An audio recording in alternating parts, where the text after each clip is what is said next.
திருச்சி ஒரு திருப்பு முனையை உருவாக்குற ஊர். திருச்சியில் போய் அவர் நின்னதே நான் பாராட்டுறேன். ஆனால் அங்கேருந்து ரிசைன் பண்ணது தான் எனக்கெல்லாம் வருத்தம். நான் திருச்சிக்காரன்ற முறையில் அது எனக்கு வருத்தம் தான். அவர் திருச்சியில் இருந்து தான் வந்திருந்தாருன்னா நான் திருச்சி தமிழ்நாட்டினுடைய மையப்பகுதி. இன்ஸ்பெக்ஷன் போனால் கூட கூடவே கேமராலாம் கொண்டு போகிறாங்க. இன்னும் அந்த ரீல்ஸில் இதில் தான் இருக்கு. ஏன் கேமரா எடுத்துகிட்டு போகிறதுல உங்களுக்கு என்ன கஷ்டம்?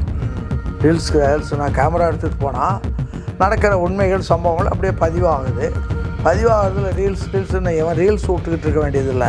இவங்க சொல்கிறதுக்கெல்லாம் இப்போ யோகியதையே இல்லாதவங்க இவங்க சொல்லி என்ன பண்ண போகிறாங்க? இவங்களுக்கு மக்கள் நிராகரித்து விட்டார்கள், கட்சிக்காரன் நிராகரிச்சுட்டான், எல்லோரும் நிராகரித்து அனாதையாக நிற்கிறாங்க. சும்மா இருக்கிற மாதிரி பாவலா காட்டுறதுக்கு மற்றவங்க பேரில் குறை சொல்கிறதுக்கு வச்சுருக்காங்களே தவிர இவங்க தலைகீழ கர்ணம் போட்டால் கூட இனி ஒரு தடவை திமுகவோ அதிமுகவோ ஆட்சிக்கு வர்றதுன்றது ஒரு குதிரை கொம்பு தான். இன்னும் அவங்களோட தோல்விக்கு இந்த இன்ஸ்டாகிராம் தான் காரணம், சோஷியல் மீடியா தான் காரணம் அப்படின்னு நம்பிட்டு இருக்காங்க திமுகவினர். அவங்க தோல்விக்கு 1000 காரணம் தேடணும். முதல்ல அவங்க இதெல்லாம் சொல்கிறவங்களுக்கு அவங்க நேர்மையாக இருந்து ஒழுங்காக இருந்து ஆட்சி செய்து இருந்தால் இந்த மக்கள் அவங்கள விட்டு வெளியில் போயிருக்க மாட்டாங்க. புஷ்பா மாடல், வெங்காயம் மாடல், நீ என்னென்ன பண்ணன்றது என்ன? அவன் வீட்டுக்கு கொண்டே வீடு வீடாக பாத்திரம் கொடுத்தீங்களா, அதெல்லாம் என்ன மாடல்? வீடு வீடாக பணம் கொடுத்தீங்களா, அது என்ன மாடல்? வீடு வீடாக போய் நின்னீங்களே, அதெல்லாம் என்ன மாடல்? அதனால் உங்களை விட கேவலமான எவனும் கிடையாது. நீ இது பேசாது போகும். இப்போல்லாம் நீங்கள் திமுககாரங்க பேசுறதுக்கான தகுதி அவங்களுக்கு எந்த வகையிலையும் கிடையாது. முதல்ல திமுக பண்ணக்கூடிய சாதனைகள் இன்னும் இந்த இளைஞர் கையில் போய் சேரலை, அதை பரப்புங்க அப்படின்னு.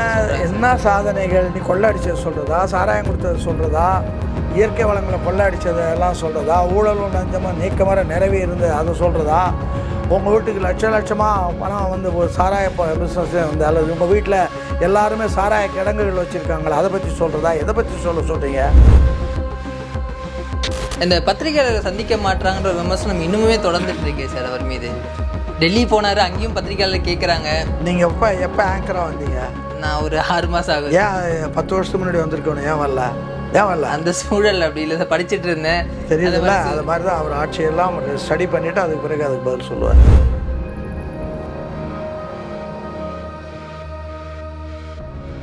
ஜாம்பவான் டிவி நேயர்களுக்கு வணக்கம். இன்று நம்முடைய முன்னாள் சட்டமன்ற உறுப்பினர் திருச்சி சவுந்தரராஜன் சார் இணைஞ்சிருக்காரு. வணக்கம் சார். வணக்கம். முதல்வரானதுக்கு பிறகு விஜய் அவர்களுடைய முதல் பொதுக்கூட்டம், ஒரு நன்றி தெரிவிக்கிற கூட்டம் இன்னைக்கு திருச்சியில் நடைபெற போகுது சார். எப்படி பார்க்குறீங்க சார்? ரொம்ப மகிழ்ச்சியோடு பார்க்குறேன். அப்புறம் என்ன பண்ணணும் சொல்லுங்கள். அதை திருச்சி ஒரு திருப்பு முனையை உருவாக்குற ஊர். திருச்சியில் போய் அவர் நின்னதே நான் பாராட்டுறேன். ஆனால் அங்கேருந்து ரிசைன் பண்ணது தான் எனக்கெல்லாம் வருத்தம். நான் திருச்சிக்காரன்ற முறையில் அது எனக்கு வருத்தம் தான். அவர் திருச்சியில் இருந்து தான் வந்திருந்தாருன்னா நான் திருச்சி தமிழ்நாட்டினுடைய மையப்பகுதி, அங்கே தான் இருக்கணும். நியாயப்படி அவர் எதுக்காக அதை பண்ணாருன்னு எனக்கு தெரியல. அப்போ எம்ஜிஆர் காலத்திலே திருச்சியை தலைநகராக்கிறதுக்காக அவர் நினச்சார். அப்படிப்பட்ட ஊர் அது. தமிழ்நாட்டினுடைய சென்டர், எல்லாருக்கும் எல்லா பக்கத்துலேருந்து வர்றதுக்கும் ஒரு மையப்பகுதி. அதிலே இருந்திருக்கலாம். அங்கே இப்போ கூட்டம் அந்த தூய வளனார் கல்லூரி தடலில் போட்டிருக்காங்க, பாராட்டுறேன். ஆனால் இவங்க நிறையா இப்போ 5000 பேருக்கு மாத்திரம்தான் அனுமதின்றாங்க. அதெல்லாம் ஒரு முதலமைச்சர் அப்படி சொன்னால் பாக்கி மக்கள்லாம் எங்கே வருது? மக்கள் பார்க்கணுன்னா நான் அதுக்கு தகுந்த மாதிரி இல்லை. பெரிய திடலில் கூட போடலாம். இந்த ஜி கார்னர் ஒன்று இருக்குது, அது மாதிரி இடத்துல கூட போட்டு பாதுகாப்போடு கொடுத்து எல்லோரும் வர மாதிரி பண்ணியிருந்தால் கொஞ்சம் நல்லாயிருக்கும். 5000 பேருன்னா பாக்கி பேர் அவருக்கு ஓட்டு போட்டவங்களாம் இருப்பாங்க. ஓட்டு 5000 பேர் தானே இருக்கிறாங்க. எவ்வளோ பேர் இருக்கிறாங்க? அவங்களாம் வரணுன்னா என்ன ஆகுறது? அது யார் யோசனைன்னு தெரியல. அது ஒரு 5000 பேருன்றது திருச்சியில் போய் 5000 பேர் இவங்க சொல்கிறது தவறான யோசனை. அது அது மாதிரி ஒரு நிகழ்ச்சிகள் நடக்கிற போது அதெல்லாம் சிந்தித்து இவங்க கொடுக்குறது தான் நல்லதே தவிர திருச்சியில் அவருக்கு ஏறக்குறைய 1,00,000 ஓட்டுக்கிட்ட இருக்கும். அப்போ 1,00,000 ஓட்டில் பாதி பேராச்சும் வரணுன்னா பார்க்கணுன்னா எங்கே பார்ப்பாங்க? அவங்களுடைய சட்டமன்ற உறுப்பினர் அவர் முதல்வர் ஆகிட்டார், அவர் பார்க்கணுன்ற ஆசையாக இருக்கும். அது தவிர வேறு பப்ளிக்கும் இருக்காங்க. அது யாருடைய யோசனைன்னு எனக்கு தெரியல. அது தவறான யோசனை. சார் அதே மாதிரி இப்போ நன்றி தெரிவிக்க போகிறாங்க அப்படின்னா மக்கள் இருக்கக்கூடிய இடத்துக்கு தானே சார் அவங்க போனோம். இப்போ முன்னாள் முதல்வர் அதுதான் போயிருக்கணும். போகலாம், ஒரு ரவுண்டு போயிட்டு வரலாம். அவருடைய இன்றைக்கி இருக்க மக்களினுடைய இதில் ஏதாச்சும் அசம்பாவிதங்கள் நடந்தால் என்ன பண்ணுறதுன்னு சொல்லுவாங்க. ஆனாலும் அந்த திருச்சி அந்த கிழக்கு தொகுதியில் மெயின் ரோட்டில் ஒரு 2 ரவுண்டு மெயின் ரோடு இருக்குது. அதாவது ஈஸ்ட் புலிவார் ரோடுன்னு ஒன்று இருக்குது, அப்புறம் மெயின் பஜார் இருக்குது. அது மாதிரி பெரிய பெரிய இடங்கள்லாம் அதில் இருக்குது. அந்த வழியாக கூட ஒரு ரவுண்டு வந்திருந்தாருன்னா நல்லா தான் இருக்கும். அது யார் அவருக்கு அந்த அட்வைஸ் பண்ணுறாங்கன்னு தெரியல. அட்வைஸ் பண்ணுறவங்கள முதல்ல அவங்களுக்கு அட்வைஸ் தேவைப்படும். நம்ம முன்னையாச்சும் பாதுகாப்பு குறைபாடுகள் அப்படின்ற ஒரு விஷயத்த வந்து நம்ம சொல்லி காட்டி ஒரே இடத்துல மக்களை திரட்டலாம். பாதுகாப்பு குறைபாடுகள்ன்றது யார் பண்ணது? அன்றைக்கு இருந்த சர்க்கார், அன்றைக்கு இருந்த நிர்வாகம் பண்ண தவறே தவிர விஜய் பேரில் எந்த தவறும் கிடையாது. இதை நான் ஆரம்ப நாள்லேருந்து அவர் என்னைக்கு கரூருக்கு போனாரோ போன அன்னையிலேருந்து நான் ஒவ்வொரு நாளும் சொல்லிக்கிட்டே இருக்கிறேன். பாதுகாப்பு கொடுக்க வேண்டியது, முறைப்படுத்த வேண்டியதும், இன்னும் ஒரு லட்சக்கணக்கில் மக்கள் கோடிக்கணக்கில் திரட்டால் கூட அதுக்கும் பாதுகாப்பு கொடுக்க வேண்டியது அவங்களுடைய வேலை. இல்லை மன்னார்புரத்தில் இராணுவ திடல்னு ஒன்று இருக்குது, அதில் கூட போடலாம். பெரிய இடம் அது இப்போ எப்படி இருக்குதுன்னு எனக்கு தெரியல. விஜய் கார்னர் இருக்குன்னு நிறைய இடங்கள் அங்கே திருச்சியில். இல்லை திருச்சியை விட்டு ஒரு 5-6 கிலோமீட்டருக்கு பக்கத்தில் கூட போய் பெரிய இடமா பார்த்து போடலாம். இப்போ சிறுகனூரில் இதெல்லாம் மாநாடெல்லாம் அந்த மாதிரி ஒரு இடம் கூட போட்டு பெரிய அளவில் பண்ணலாம். அது எப்படி யார் அட்வைஸ்ன்னு எனக்கு புரியல. அது அவ்வளோதான்.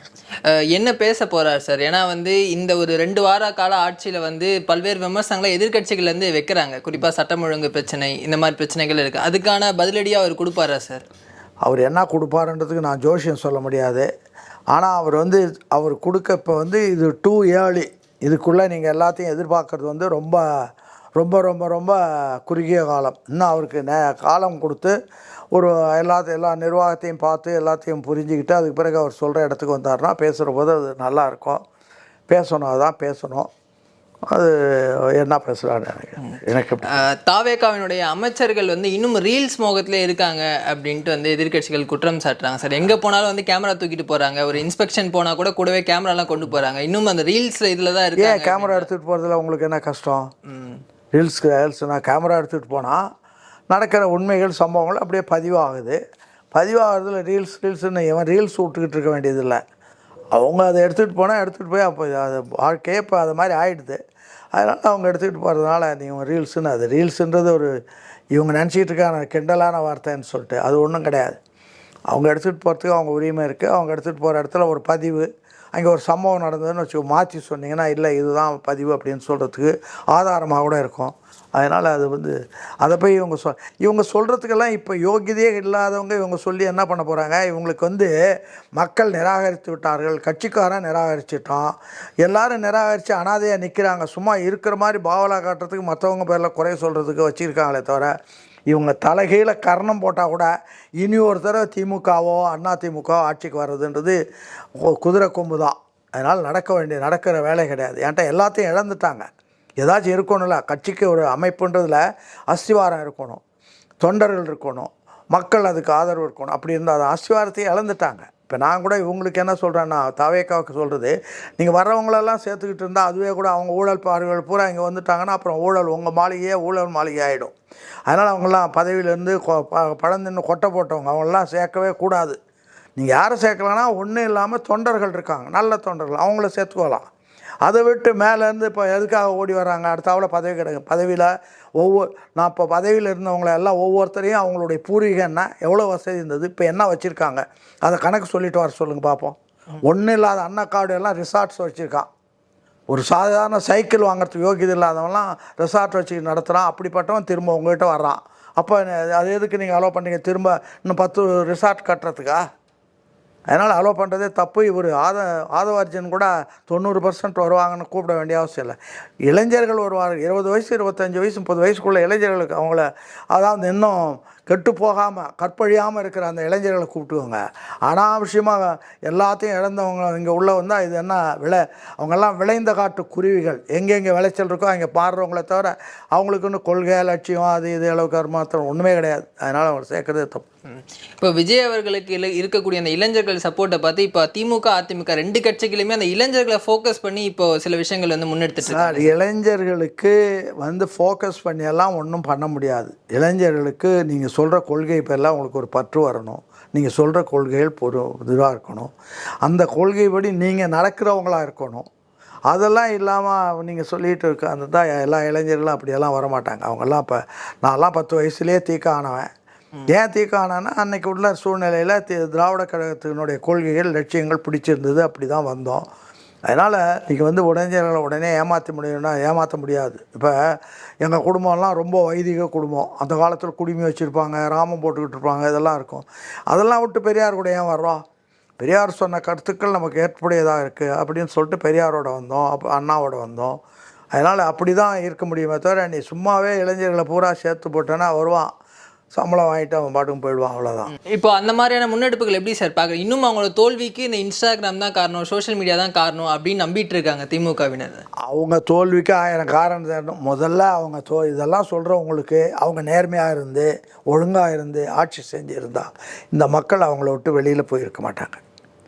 இவங்க வந்து 5 ஆண்டு காலம் ஆட்சி பண்ணிவிட்டு இப்போ வந்து 27 கட்சியை கூட்டணி சேர்த்த ஒரு பாடம் ஒரு 50-60 பேர் தான் வர முடியுது அப்படின்னா, கூட்டணி சேர்த்ததோடு மட்டும் இல்லை, தேர்தல் நெருக்கத்தில் வாரி வாரி அரசாங்க பணத்தை வாரி வாரி இறைச்சியும் இவ்வளோதான் வருதுன்னா அவங்கள மக்கள் அவ்வளோதான் அப்படி தான் பார்க்குறாங்க. இன்னும் இதுக்கு மேலே ஒரு வளர்ச்சியெல்லாம் அவங்களுக்கு கிடையாது. இனிமேலெல்லாம் டவுன்ஃபால், அவ்வளோதான். ஆனால் அந்த மக்களை தான் சார் திட்டுறாங்க. மக்கள் வந்து புரிதல் இல்லாமல் ஓட் பண்ணிட்டாங்க, ஒரு நடிகனுக்காக ஓட் பண்ணிட்டாங்க அப்படின்ற மாதிரிலாம் சொல்கிறாங்க. என்ன பண்ணுவான்? தோற்று போனவன் ஏதாவது வாயில் வந்து ரோட்டில் நின்றுட்டு உளறிட்டு தான் இருப்பான். அதுக்கெல்லாம் நம்ம என்ன பதில் சொல்லணும்? ஒன்றும் கிடையாது. கேட்டுனா சார். அண்ட் அதே மாதிரி உதயநிதி அவர்கள் சோஃபா மாடல் அப்படின்ட்டு தாவேக அரசை விமர்சனம் பண்ணிகிட்டே இருக்காரு. என்ன மாடலு? Sofa model. சோஃபா மாடலா? அவர் போய் தலைவர்களை பார்க்கும்போது சோஃபா போச்சு இல்லை சார். இப்போ விசிக ஆஃபீஸ்க்கு போகும்போது புது சோஃபா கொண்டு போனாங்க. திரு சிவி சண்முகம். இதெல்லாம் ஒரு அற்பத்தனமான காரியங்கள். அப்படி அவர் போகிற போது சோஃபாவில் பணம் வச்சுக்கிட்டு போனால் தான் போக முடியுமா? எவனா கேட்குறவனுக்கு கேவலில் நெய்வழியுதுன்னா கேட்குறவனுக்கு எங்கடா புத்தி போச்சுமா? அது மாதிரி கேட்குறவங்க ஏதாவது அவனா நம்புவானா?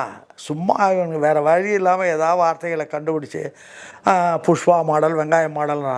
நீ என்னென்ன பண்ணன்றது என்ன? அவன் வீட்டுக்கு கொண்டே வீடு வீடாக பாத்திரம் கொடுத்தீங்களா, அதெல்லாம் என்ன மாடல்? வீடு வீடாக பணம் கொடுத்தீங்களா, அது என்ன மாடல்? வீடு வீடாக போய் நின்னீங்களே, அதெல்லாம் என்ன மாடல்? அதனால் உங்களை விட கேவலமான எவனும் கிடையாது. நீ இது பேசாது போ. இப்போல்லாம் நீங்கள் திமுககாரங்க பேசுறதுக்கான தகுதி அவங்களுக்கு எந்த வகையிலையும் கிடையாது. முதல்ல ஞாபகத்தில் வச்சுக்கோங்க. எல்லாத்தையும் இழந்துட்டாங்க. இப்போ ஏதோ கொள்ளடித்த பணத்தை வச்சுக்கிட்டு ஏதாச்சும் திரும்பவும் ஒரு மயக்கத்தை உருவாக்கலாமான மயக்கத்துக்கு மக்கள் தயாராக இல்லை. மக்கள் ரெடி ஆகிட்டாங்க. மக்கள் வந்து இனிமேல் வந்து சரியாக யாராக இருந்தாலும் சரி தான், சரியாக கவர்மெண்ட் நடத்தலைன்னா அவங்கள மாற்றிட்டு வேறு ஆளை கொண்டு வர்றதுக்கு தயாரான சூழ்நிலை இப்போ வந்துடுச்சு. 2 பேரை விட்டு 3ஆவதாக வந்தவங்க 4ஆவதாக போக மாட்டாங்கன்னு நினைக்காதீங்க. அதனால் 3ஆவதாக வந்தவங்க கூட ஜாக்கிரதையாக தான் இருக்கணும். இல்லைன்னா 4ஆவதாக ஒருத்தன் வரலாம். அதனால் இது ஒன்றும் பெரிய வேலை கிடையாது. நான் வரவே முடியாது அப்படின்னு சொல்லிட்டு இருந்த காலம் போய் வந்துடுச்சு. திராவிட கொள்கைகள்ன்றது எல்லார் உடம்புலையும் இருக்குது. இப்போ நீங்கள் வந்து யார் மனுஷனாக வெளியில் வந்தால் அவன் மனுஷனாக வந்ததுக்கே காரணம் பெரியாரும் அண்ணாவும் தான். இல்லைன்னா மனித மிருகமாக தான் அவன் இருந்திருப்பானே தவிர வேற ஒன்றுமா இருந்திருக்க மாட்டான். யாராக எந்த கட்சியில் இருந்தாலும் சரி தான், அவன் பிஜேபியில் இருந்தாலும் சரி, எந்த கட்சியில் இருந்தாலும் அவங்கள மனிதர்களாக்கியது பெரியாரும் அண்ணாவும் தான், திராவிட இயக்கம்தான். அதை அண்ணா செத்த போதே நீங்கள் குழி தோண்டி புதைச்சிட்டு அதுக்கு பிறகு ஆட்டம் காட்டினீங்க. அது ஆட்டம் இவ்வளோ நாள் தான் தாங்குச்சு, இதுக்கு மேலே தாங்காது, அவ்வளோதான். அதே மாதிரி திமுகவினுடைய கொள்கை, திமுக பண்ணக்கூடிய சாதனைகள் வந்து இன்னும் இந்த இளைஞர் கையில் போய் சேரலை. அதை வந்து பரப்புங்க அப்படின்னு. என்ன சாதனைகள்? நீ கொள்ளடிச்சது சொல்கிறதா, சாராயம் கொடுத்தது சொல்கிறதா, இயற்கை வளங்களை கொள்ளடிச்சது எல்லாம் சொல்கிறதா, ஊழலும் லஞ்சமும் நீக்கமர நிறைவே இருந்தது அதை சொல்கிறதா, உங்கள் வீட்டுக்கு லட்சமாக பணம் வந்து ஒரு சாராய பிஸ்னஸ் வந்து, அல்லது உங்கள் வீட்டில் எல்லாருமே சாராய கிடங்குகள் வச்சுருக்காங்களா, அதை பற்றி சொல்கிறதா, எதை பற்றி சொல்கிறீங்க? எல்லாமே சொல்லிட்டீங்களே சார். எல்லாமே சொல்லிட்டீங்களே சார், அவ்வளோதான். ஸோ அந்த மாதிரி அவங்க ஒரு பக்கம் முன்னெடுத்து போயிட்டு இருக்காங்க. ஸோ இன்னொரு பக்கம் நீங்கள் 4வது சக்தியாக ஒருத்தர் வருவார் அப்படின்ற மாதிரிலாம் சொல்லியிருந்தீங்க. ஏன்னா திரு அண்ணாமலை புது கட்சி யாராக இருந்தாலும் அதாவது மாற்றம் மாறாதது. அவங்க இப்போ வந்து வந்த பிற்பாடு கூட நான் சொல்கிறது நல்ல நட்பு ரீதியிலே சொன்னால் தான். முதல்லேருந்து ஒரு ஏறக்குறைய ஒரு வருஷமாக கிட்டக்க இவர் தான் அடுத்த முதலமைச்சர், இது யாராலும் முடியாது, 180 சீட்டு வருவார் கண்டிப்பான ஒரு கணக்கு போட்டு, சும்மா ஜோஷியம் சொல்லலை. நான் ஒரு கணக்கு, எனக்கு வந்து 88 வயதாகுது. நான் வந்து ஏறக்குறைய 13 வயசுலேருந்து பாலிடிக்ஸில் தலைவர்களோட நெருக்கமாக இருந்தவன். எல்லாத்தையும் தெரிஞ்சு தான் நான் சொல்கிறேன், புரியுதா? அதனால் நெருக்கமாக இருந்த காரணத்தினால ஒரு கணக்கு போட்டு இன்றைக்கி நிலைமை இப்படி இருக்குது, அதனால் நீங்கள் என்ன போட்டாலும் ஒன்றும் வேலைக்காகாது அப்படின்றத நான் சொல்லி, இப்போ அடுத்தது இவர் தான் வருவார், விஜய் தான் வருவார்னு சொன்னேன். விஜய் அதை காப்பாற்றிக்கணும், அவர் கூட இருக்கிறவங்க தவறு பண்ணாமல் இருக்காமல் பார்க்கணும் சொல்லிட்டார். முதல் நாளே சொன்னார், வந்து யாரும் தவறு பண்ணக்கூடாது, பண்ணுற நினைப்பு வந்து இப்போயே மாற்றி போகணுன்ற மாதிரியெல்லாம் சொன்னார். அதை நடைமுறைப்படுத்தி அவர் ஒழுங்காக பண்ணாருன்னா இதெல்லாம் நிச்சயமாக அவர் யாராலையும் அவர் தொடர்ந்து அவர் இருப்பார். இல்லை அவர் தப்பு பண்ணாமல் அவர் கூட இருக்கிறவங்க தப்பு பண்ணாலும் அவருக்கு அதனுடைய வீழ்ச்சி அவரை போய் சேர்ந்துடும். அது உணர்ந்து அவங்க இருக்கணும். அது தவிர நான் என்னுடைய கவலையெல்லாம் இப்போ நான் நல்ல இயக்கமாக வந்தவங்க திடீர்னு இந்த ஊழல் பேர்வழிகளை பூரா உள்ளே கூப்பிட்டு போட்டுக்கிட்டா அப்புறம் ஊழல் அவன் சொல்லுவான்ல, எங்கள் சாக்கடை பூரா அங்கே போயிடுச்சு, நாங்கள் தூய்மையாக இருக்கோம்னு சொல்லுவான்ல, அதுக்கு நீங்கள் வழி வைக்கல, எப்படி வைக்கிறீங்கன்னு எனக்கு தெரியல. என்ன காரணமாக இருக்கும் சார்? அது என்ன காரணம்னு எனக்கு தெரியல. யார் பண்ணுற தப்பு அவ்வளோ தூரம் சிந்திச்சு பண்ணலைன்றதை நான் நினைக்கிறேன். இது அவருடைய விஜயனுடைய பார்வைக்கு போனால் விஜய் தெளிவாக தான் பல விஷயங்களை முடிவு எடுக்கிறாரு. அதனால் விஜயனுடைய பார்வைக்கு போனால் இது அவர் என்ன பண்ணணுமோ அதை கட்டைல் பண்ணாமல் போனால் இப்போ அந்த கட்சியில் இருக்க எங்கிட்ட இருக்க இந்த மோசமான ஆள்லாம் ஓடி போயிட்டான், நாங்கள்லாம் தூய்மையானவர்கள்லாம் அவங்க சொல்கிறான். அங்கே இருக்கிற இளைஞர்கள் சொன்னால் என்ன ஆகுது? என்கிட்ட இந்த ஊழல் பண்ணவன் பொறுக்கி தின்னவன் கொள்ளையடிச்சவெல்லாம் போயிட்டான்ப்பா, நாங்கள் எங்கள் கட்சி ரொம்ப தூய்மையாகிடுச்சு அப்படின்னா என்ன பண்ணுவீங்க? அதனால் அது சொல்லக்கூடாது, அது செய்யக்கூடாது. இந்த 2 வார காலம் ஆட்சி எப்படி சார் இருக்குது? ரொம்ப இயர்லி தான் நம்ம இந்த கொஸ்டின் கேட்குறது. 2 வார ஆட்சி அவங்க எந்த தப்பும் பண்ணாமல் போயிட்டுருக்கு. இன்னும் அது ஒரு அரசாங்கத்தினுடைய எல்லா நடவடிக்கைகளும் புரிஞ்சுக்கிறதுக்கு தெளிவாகிறதுக்கு காலம் கொடுக்கணும். அதை விட்டு நீ காலம் கொடுக்காம எப்படி இருக்குன்னா, ஏற்கனவே இருந்த ஆட்சியினுடையிலிருந்தவங்க தான் எல்லோரும் ஆஃபீஸர்ஸ் இருக்கான். அவன் வேணும்னே என்னடா அது 2 கட்சியிலையும் நம்ம கொள்ளையடிச்சிக்கிட்டு இருந்தோம், இப்போ 3ஆவதாக பர்ஃபெக்டாக ஆனால் நம்ம கொள்ளைய போயிடுமே, என்ன பண்ணுறதுன்னு கூட கவலைப்பட்டு தப்பு பண்ணி இந்த ஆட்சி பேரில் கெட்ட பேர் கொண்டு வர்றதுக்கு கூட முயற்சி பண்ணுவாங்க. இன்னும் அதிமுகவினுடைய அவங்க அதுலேயே வளர்ந்து அவங்களாலே பலன் பெற்று அந்த உணர்வோடு இருக்கிறவங்களாம் இருப்பான். அவெல்லாம் பண்ணுவான், தப்பு பண்ணி இந்த ஆட்சிக்கு தவறு கொண்டு வரணும். அதெல்லாம் கூட கவர்மெண்ட் நடத்துகிறதோட தவறு பண்ணுறவங்கள அடையாளம் கண்டு அதெல்லாம் நீக்கிறதும் அவருடைய கடமை. அது பண்ணுவான். மக்களுடைய நீண்ட கால கோரிக்கையாக இருந்தது இந்த டிஜிபி நியமனம் பண்ணணும் அப்படின்ட்டு. டிஜிபி நியமனம் சார். மகேஷ்குமார் அப்படின்ற ஒருத்தர் நியமனம் பண்ணியிருக்காரு. அவருடைய செயல்பாடுகள் எப்படி இருக்குன்னு நினைக்கிறீங்க சார்? அதுக்கு முன்னாடியே அவர் சென்னையில் பல விஷயங்கள் பண்ணியிருக்கிறதா தகவல் கிடைச்சிருக்கு. அதெல்லாம் பார்த்துட்டு தான் தெளிஞ்சு தான் போட்டிருக்காங்க. அவங்களும் இன்னும் இருக்கிற சர்க்காருக்கு எப்பயும் அதிகாரிகள் பெரும்பகுதி என்ன பண்ணுவாங்க, சர்க்கார் எப்படி இருக்குதோ அதுக்கு தகுந்த மாதிரி தான் போவாங்க. சர்க்கார் நேர்மையாக இருந்தால் அவங்களும் நேர்மையாக இருப்பாங்க. நம்ம திரு அருண் ஐஏஎஸ் அவருடைய நியமனத்தில் பல்வேறு விமர்சனங்கள் இருந்துச்சு சார். அவர் திமுக ஆட்சியில் அந்த கட்சிக்கு ஃபேவராக செயல்பட்டார் அப்படின்ட்டு அதை அரிச்சோடி கூட தெரியாத அரசியல்வாதி பேசுகிற பேச்சு. எந்த சர்க்கார் இருக்குதோ அவங்க சொல்கிறத கேட்குறதுக்கு தான் அதிகாரிகள் இருப்பாங்க. அதனால் அந்த ஆட்சியில் அதை பண்ணாருன்னா அதை பண்ண வச்சது யார்? அவங்ககிட்ட போங்க, அவங்க என்ன பண்ணாங்க, அவங்க சொன்னதை செய்கிறவங்க, அவ்வளோதான். ஆனால் ஆதவர்ஜனாவே குற்றம் சாட்டியிருந்தாரு சார். அப்புறம் திரும்ப அதே அதிகாரி இவங்க ஆட்சியிலையும் கொண்டு வர்றது அப்படின்றது எப்படி சார்? அப்போ அதுக்கு நான் சொன்னது பொய்யா அல்லது நிஜமா, அவ்வளோ ஆராயமாக சொன்னாரா அப்படின்ற கேள்வியெல்லாம் வருதில்ல. அதனால் அது ஒன்றும் இல்லை. அருண் ஒரு அருமையான அதிகாரி, நேர்மையான அதிகாரி. இன்று வரையில் அவர் பேரில் எந்த கலங்கமும் கிடையாது. அதே அரசாங்கத்தில் இருந்தவங்க என்ன சொன்னாங்களோ, என்ன வேலை சொன்னாங்களோ அதை செய்கிறவங்க காவல்துறை, அதை அவர் செஞ்சிருப்பார். அதுக்காக அவர் ஒரு சமீபத்தில் ஒரு நீதிமன்றத்திலே சொன்னார், கடந்த 28 ஆண்டு காலம் நான் ஆட்சி இதில் இருந்திருக்கேன், என் சர்வீஸில் ஒரு சின்ன பிழை கூட கிடையாதுன்னு சொல்லியிருக்காரு. அதுக்கு பிறகு இல்லை நீ பிழை பண்ணவன்னு சொல்லுங்கள், அப்புறமா பேசுவோம். சார் அதே மாதிரி தாவேகானுடைய அடுத்த கட்ட நடவடிக்கைகள் என்னவா இருக்கும் சார்? ஏன்னா இப்போ வாக்குறுதிகள் ஒரு பக்கம் அப்படியே இருக்குது. 2 வாக்குறுதிகள் மட்டும் தான் இப்போதைக்கு சைன் போட்டிருக்காரு. அப்படின்னும் போது இந்த இலவச பேருந்தாக இருக்கட்டும், இந்த மகளிர் உரிமை தொகையாக இருக்கட்டும், 2500 ரூபா இருக்கட்டும், இதெல்லாம் செயல்படுத்த எவ்வளோ காலம் எடுத்துக்கும் சார்? அதெல்லாம் கவர்மெண்ட்டில் இருக்கிறவங்க தான் சொல்லணும். எவ்வளோ காலம் இல்லை, காலம் வேணும். எவ்வளோ காலன்றது அந்த வேலையை செஞ்சு முடிப்பாங்க. அவர் ஃபஸ்ட்டு பட்ஜெட்டில் நான் அந்த 2500 ரூபா கொடுக்கறத பற்றி பேசுகிறேன்னு இருக்காரு. எது தவறுகள் இருந்தால் தவறுகளை திருத்திக்கணும். நான் சொல்லுவேன், நான் என்ன கேட்டால் யோசனை, டிரான்ஸ்போர்ட் பூரா கவர்மெண்ட் எல்லாம் அதாவது பார்சல் சர்வீஸு, லாரி கீரி பஸ்ஸு எல்லாம் கவர்மெண்ட் ரயில்வே மாதிரி நடத்துனுச்சுன்னா அந்த பணத்தை வச்சு இந்த சர்க்காரை நடத்திடலாம், வேறு பணமே தேவையில்லை. அதனால் அதெல்லாம் யோசனை பண்ணாங்கன்னா நல்லா நடக்கும். இப்போ இந்த கூட்டணி கட்சிகளாக தாவேக்காவோட தொடர்ந்து இருப்பாங்கன்னு நினைக்கிறீங்களா சார்? அடுத்து உள்ளாட்சி தேர்தல் இருக்குது, 2023 நாடாளுமன்ற தேர்தல் இருக்குது. இனிமேல் மக்களை, அதாவது விஜய்க்கு என்னுடைய கணக்கு, நாட்டினுடைய நிலைமையை கணக்கு போட்டு நான் என்ன நினச்சேன்னா, நிச்சயமாக 180 சீட்டு வரும்னு நினச்சேன். அது உண்மை. அதை வராதுக்கு போகிற காரணம் இவங்க அமைப்புகள் இதெல்லாம் சரியாக பண்ணாததும் போனதும் காரணம். அவசரமாக அவங்கள செயல்படவே விடலை. இவங்க யார் ஆளுங்கட்சியாக இருந்தவங்க திமுக செயல்படவே விடலை. அதனால் ஏதோ 108 வரைக்கும் வந்தது. இன்னொரு வகையில் அது மகிழ்ச்சி தான். நிறையா வராமல் கூட அளவோடு வந்ததுனால பல விஷயங்களை யோசனை, ஒரு கஷ்டம் வந்தால் நம்ம பல யோசனைகள் வரும். அந்த யோசனை வரும், அவங்க திருத்திக்குவாங்க, நல்லா வருவாங்க.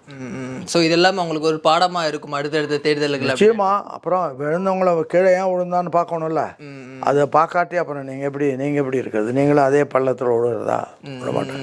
இப்போ இந்த தாவேக்கா கூட்டணி ஒரு பக்கம் ஸ்ட்ராங்காக வந்துடுச்சு. திமுக வந்து தனித்து விடப்பட்டிருக்க மாதிரியான ஒரு சூழல் இப்போ இருக்கே சார். அவங்க தனித்து தேர்தலில் ஃபேஸ் பண்ணாதான் வரலாறே கிடையாது. அப்படி இருக்கும்போது அவங்களுடைய அடுத்த இது என்னவா இருக்கும் சார்? அது அவங்க யோசனை பண்ணட்டும், எனக்கு என்ன இருக்குது. உங்களுடைய பார்வையில் என்ன நிலைப்பாடு? அதாவது தவறு பண்ணவன் குற்றம் புரிந்தவன் வாழ்க்கையில் நிம்மதி அடைவது என்பது எதுன்னா, குற்றம் பண்ணவங்க அவங்க பார்த்துக்கோட்டும் சார், நமக்கு என்ன வேலை இருக்கு, அதை விடுங்க. இல்லை உங்கள் அனுபவம்னு ஒன்று இருக்குல்ல சார், அவங்க என்ன மாதிரியான ஒரு நிலைப்பாடு எடுப்பாங்க அப்படின்னு? அதாவது யோகியனுக்கு ஒரு வழி, அயோக்கியனுக்கு 1000 வழி. அதில் எந்த வழின்னு எப்படி சொல்கிறது? உண்மை என்பது ஒன்று, பொய் என்றது இல்லை 1000.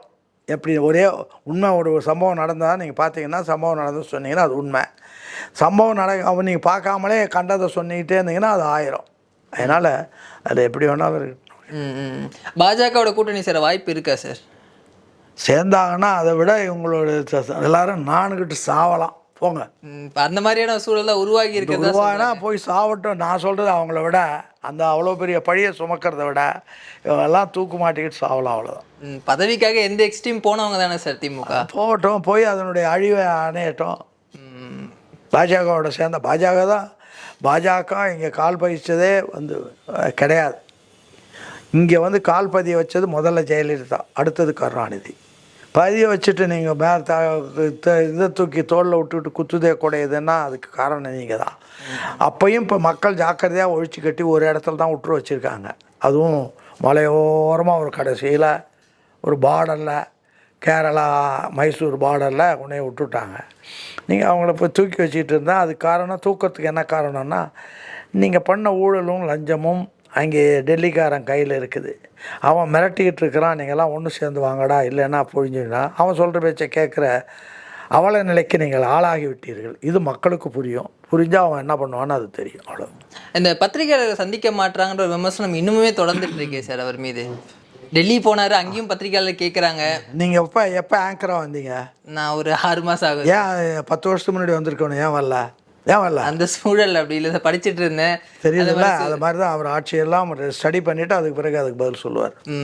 ஆனால் சந்திப்பாரா சார்? கண்டிப்பாக நிச்சயமாக பதில் சொல்லியே ஆகணும். அது எப்போ சொல்கிறதுன்னு இருக்குது, எல்லாத்தையும் தெரிஞ்சுக்கிட்டு தான் சொல்லணும். அரைக்குறையாக போய் சொன்னால் நீங்கள் அனாவசியம் சின்ன விவரம் இல்லாதவன் ஒரு குறுக்கு கேள்வி கேட்டு முடக்கின மாதிரி ஆகும். அப்புறம் பெரிய ஆமாம் அவர் அதுக்கு பதில் சொல்ல இது பேச சொல்லாமல். அடுத்த நிகழ்வு தொடர்ந்து பேசுகிறேன் சார். தகவலுக்கு ரொம்ப நன்றி சார். வணக்கம்.